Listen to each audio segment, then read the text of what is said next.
So I'd like to welcome Bill Calder, who is a financial expert. He's a Marine veteran and has been in the investment banking business for decades. And he's the author of The Right to Issue, which I wrote a foreword to. I did a little editing and wrote a foreword to, and I am making available to people because most people don't know that the United States does not own the right to issue its own currency. That right is owned by a private corporation known as the Federal Reserve Bank, which is part of an international the central banking system that's headquartered in Basel, Switzerland, and that there are basically only three large economies left on the planet, besides Syria, that are not part of the central banking system, and that those countries are Russia, Iran, and China, which is our largest trading partner. And you'll notice that these are the three countries that you hear the United States saber rattling about all the time. And it's I'm going to talk to Bill about the reasons for that. So first of all, Bill, welcome, and it's great to finally get to see you face to face. And I'd like you to just tell us a little bit about your background in the financial world and what moved you to write this book.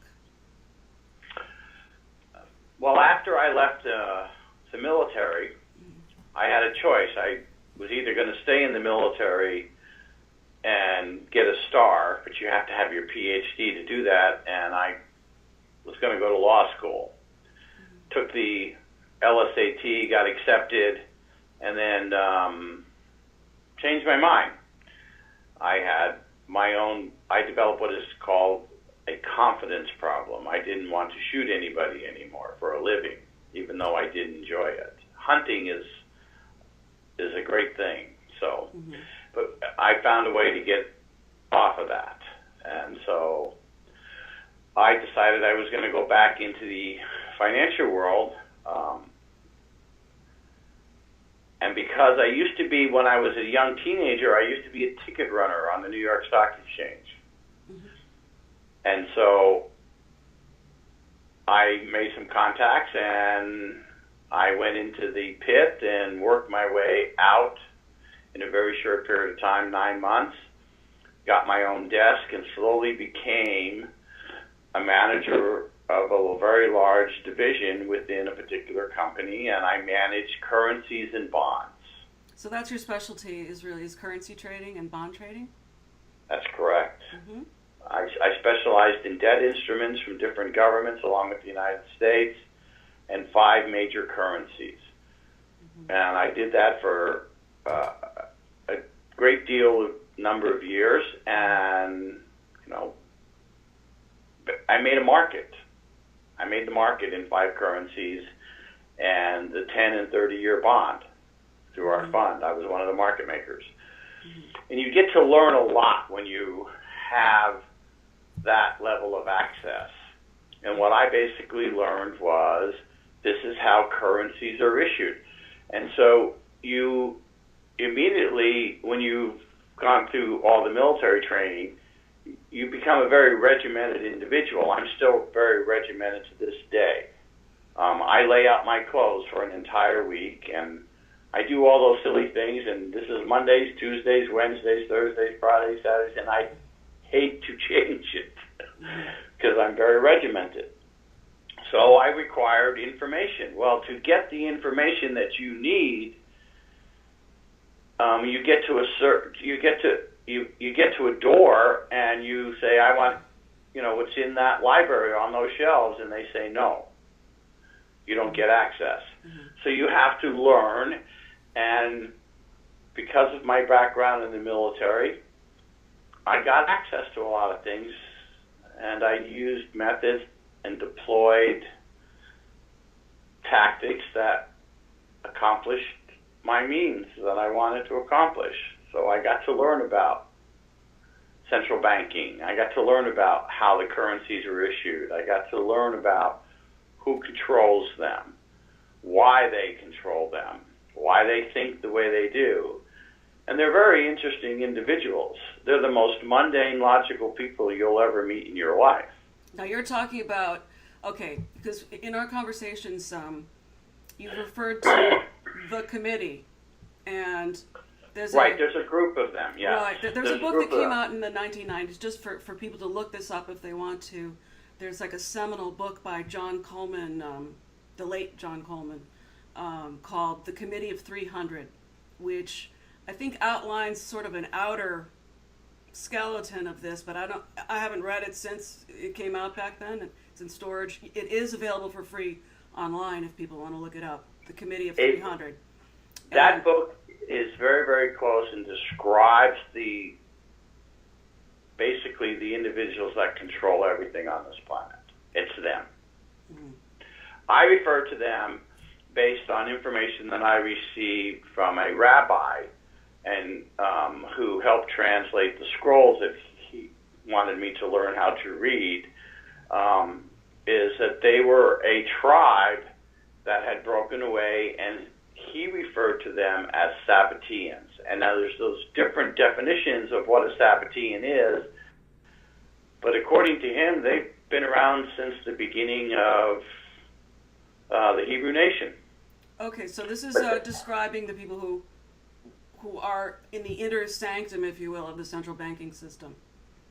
Right. These bloodlines that run this group of 300, and they're broken down. There's a committee that runs basically the top 30, and then there's 10 of the 30 are above the 30s decision, and everybody else inside that group of 300 have been selected over the years, and their families are basically spread out all over the planet, and they're not all original, members of that particular tribe that broke away.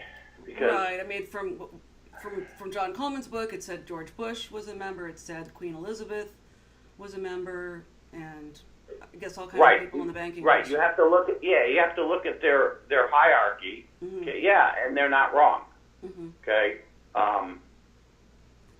But the Bush group has broken away from the committee, from what I understand. And you refer to this group, you refer to them as the cabal. That's correct. I refer to them as the cabal, members of the U.S. cabal. And some individuals have called them the DNSS. Some call them the shadow government. So the deep state, what some people call the deep state or the shadow government of the United States. Yeah, right. So they lurk inside all of the Fortune 500 companies or Fortune 1,000 companies. Members will exist in all the main offices. Yeah, you have to understand the history of the monetary system. Where I think the changeover occurred is during the late 1200s, early 1300s, and that was the abolishment of the Templars. Okay, that's when the Templars went down, when King Philip and Pope Clement in France basically said, we are no longer going to honor our debt obligations, and they tried to take it over. Right, and then they killed almost all of them except for the few that escaped to Scotland and Spain. Well, yeah, 11 to 13 ships, depending on which history book you read, will tell you that they vanished, that the Templar ships vanished.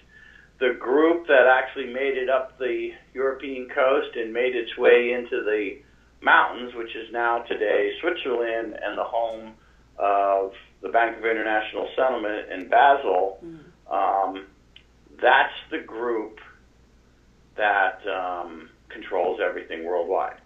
They set the exchange rates for all the currencies. And if they decide that your country is going to be the number one economic power on the planet, that's exactly what's going to happen. And that's what happened to the United States, and that's why the United States is the enforcer for the central banking system. And basically, no questions asked. Right. No questions asked. Yes. And so this process, as you described to me, it began in 1913 with the foundation of the Federal Reserve Bank in the United States during President Right. It actually Woodrow began Wilson. in 1910. There was a group that wrote a book, I believe, that talked about Jekyll Island. I read their book, and I can't remember who the author was right off the G. top of my Edward head. Griffin, and yeah, it's the creature from Jekyll Island, and it names all the Right. names of those people. Right. That particular group basically put together and hired the Rothschilds' number one man, which drafted the Federal Reserve Act as we know it today. And if you read it and you understand what it is, it's a contract on behalf of the United States government, and it gives the authority, and it gave the authority to the Federal Reserve Bank for 100 years the right to issue our money and set interest rates. Mm-hmm. And if you understand how currencies and monetary systems operate, not just in this country but around the world, everything is dependent upon what that interest rate is. Yeah, because the value of everything is And gauged on the value of everything else. So yeah. right, right, and they own the right to basically create credit. Mm-hmm. And if you take a look at the wealthiest people today in the world, regardless of how they've accumulated their wealth, okay, without credit, they wouldn't have it.